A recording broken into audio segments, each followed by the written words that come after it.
અરે સુરેશ, સાંભળ, આપણા ગામમાં મોટી સમસ્યા થઈ ગઈ. સુરેશ, શું થયું? પાણી બંધ થયું. રમેશ, ના યાર, વાઈફાઈ બંધ થઈ ગયું.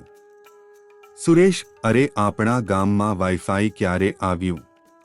રમેશ, કાલે સરપંચે લગાવ્યું હતું, પણ આજે આખું ગામ રીલ્સ જોતું હતું એટલે બંધ થઈ ગયું. રમેશ, ચાલ સરપંચ પાસે જઈએ. રમેશ, સરપંચજી, વાઈફાઈ કેમ બંધ થઈ ગયું? સરપંચ, તમે લોકો રાતે 3 વાગ્યા સુધી શું કરતા હતા? બસ થોડું યુટ્યુબ, થોડું ઇન્સ્ટાગ્રામ અને થોડું ફ્રી ફાયર. બસ રાતે 3 વાગ્યા સુધી.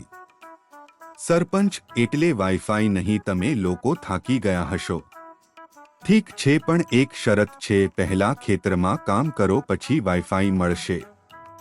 રમેશ, સરપંચજી, ખેતરમાં વાઈફાઈ મળે તો જ કામ કરીએ, નહીં તો રીલ્સ કેવી રીતે બનાવીએ? અમે ગામડાનો વ્લોગ બનાવશું.